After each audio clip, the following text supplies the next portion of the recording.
अस्सलाम वालेकुम फ्रेंड्स, इल्मी एकेडमी की तरफ से स्पोकन इंग्लिश से रिलेटेड एक नई वीडियो में खुश आमदीद। फ्रेंड्स, इंग्लिश बोलना एक प्रैक्टिकल एक्टिविटी है। सिर्फ एक बुक पढ़ लेने से या अपनी ग्रामर को बेहतर कर लेने से आप फर इंग्लिश नहीं बोल सकते, क्योंकि अगर आप कोई स्पोकन इंग्लिश से रिलेटेड बुक पढ़ रहे हैं या इंग्लिश ग्रामर की कोई बुक पढ़ रहे हैं तो उससे आपके जो रूल्स हैं इंग्लिश के बारे में वो तो स्ट्रांग हो सकते हैं, उससे आपकी राइटिंग जो है वो बेहतर हो सकती है, लेकिन उससे आपकी स्पोकन इंग्लिश जो है वो बेहतर नहीं हो सकती, क्योंकि स्पोकन इंग्लिश के लिए आपको प्रैक्टिकली इंग्लिश में बोलना पड़ेगा। तो जितनी ज़्यादा आप प्रैक्टिस करेंगे उतनी ही आपकी इंग्लिश अच्छी होती जाएगी। तो मैं आपको ये सजेस्ट करूँगा कि अगर आप वाकई ही इंग्लिश बोलने का शौक़ रखते हैं, शौक क्या, अभी तो हर एक इंडिविजुअल की ज़रूरत है इंग्लिश बोलना, क्योंकि ये एक इंटरनेशनल लैंग्वेज है और कहीं पे भी आप जाते हैं, किसी जॉब इंटरव्यू के लिए जाते हैं, किसी भी जगह पे जाते हैं, आपको इंग्लिश में कम्युनिकेशन करनी ही पड़ती है। तो अभी तो ये हमारी एक ज़रूरत बन चुकी है। तो अगर आप चाहते हैं कि आप इंग्लिश फर बोलें और जल्दी से बोलना शुरू कर दें, तो आपको इंग्लिश खुद से बोलनी पड़ेगी। डेफिनेटली जब आप शुरू में इंग्लिश बोलने लगेंगे तो आप कोई बड़ी परफेक्ट या करेक्ट इंग्लिश नहीं बोलेंगे। Definitely you will commit some mistakes, but don't worry, commit mistakes, क्योंकि गलती करेंगे तो ही कुछ नया सीखेंगे ना। तो प्रैक्टिकली इंग्लिश बोलने से ही इंग्लिश आती है। इससे रिलेटेड मैं इस वीडियो में आपके लिए कुछ सेंटेंसेस लेके आया हूँ जिनको हम डेली बेसिस पे इस्तेमाल करते हैं। उर्दू में ये फिक्रात आपको आपकी स्क्रीन पर नज़र आ रहे होंगे। तो अगर आप भी इन फिक्रात की इंग्लिश जानना चाहते हैं तो इस वीडियो को एंड तक ज़रूर देखिएगा। वीडियो शुरू करने से पहले अगर आप हमारे चैनल पर नए हैं तो चैनल को सब्सक्राइब करके बेल नोटिफिकेशन को ऑन कर लें, ताकि इस तरह की हर नई आने वाली वीडियो आप तक टाइम टू टाइम पहुंचती रहे। तो चले वीडियो स्टार्ट करते हैं।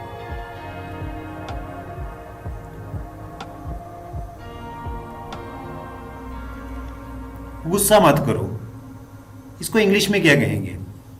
गुस्सा मत करो को इंग्लिश में कहते हैं don't get angry. Don't get angry. Don't get angry. इतना गुस्सा मत करो। कोई किसी बात पे गुस्सा होता है तो आप कहते हैं कि ठीक है, गुस्सा करना तो बनता है इस पे, लेकिन इतना गुस्सा मत करो। इसको आप इंग्लिश में इस तरह कहेंगे don't get that angry. Don't get that angry. Don't get that angry. वो ठीक तो हो जाएगा ना। किसी की तबीयत खराब है या वैसे किसी का मूड ऑफ है तो आप कहते हैं वो ठीक तो हो जाएगा ना।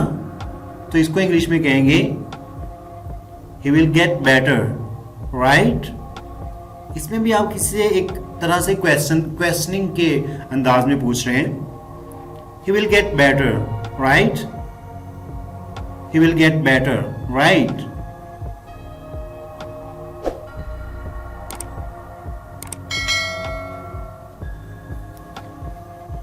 उसे जॉब नहीं मिली, इसको इंग्लिश में कहेंगे he didn't get the job. He didn't get the job. He didn't get the job.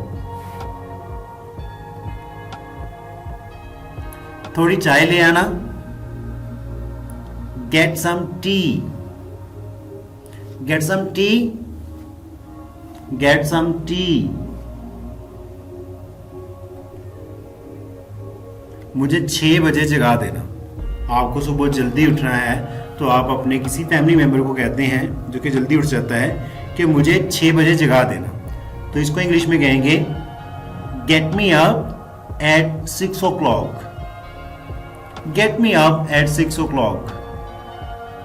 Get me up at 6 o'clock।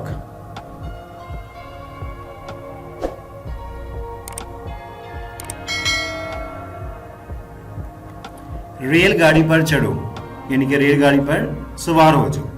इसको इंग्लिश में कहेंगे get on the train. Get on the train. Get on the train.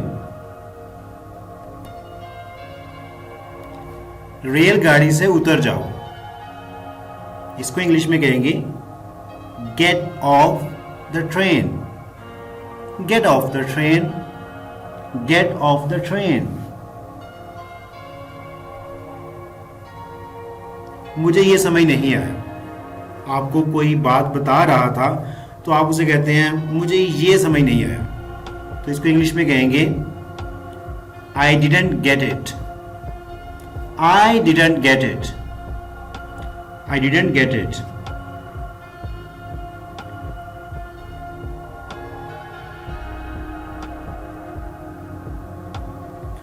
तुम मुश्किल में पड़ जाओगे। जी, ये आपके लिए टास्क है और आपके लिए चैलेंज है, इसकी इंग्लिश आपने बतानी है। तो अगर आप इसकी इंग्लिश जानते हैं तो कमेंट बॉक्स में टाइप करके बताएं कि तुम मुश्किल में पड़ जाओगे, इंग्लिश में तुम मुश्किल में पड़ जाओगे, इसको इंग्लिश में क्या कहते हैं। Well friend, this is all about today's video. Video अच्छी लगी हो तो लाइक और शेयर करना मत भूलिएगा। और हाँ, अगर अभी तक आपने हमारे चैनल को सब्सक्राइब नहीं किया तो जल्दी से चैनल को सब्सक्राइब कर लें, ताकि इस तरह की हर नई आने वाली वीडियो आप तक बआसानी पहुंच सके और आप रेगुलर बेसिस पे और कंटिन्यूसली इंग्लिश सीखते रहें। Thanks for watching the video.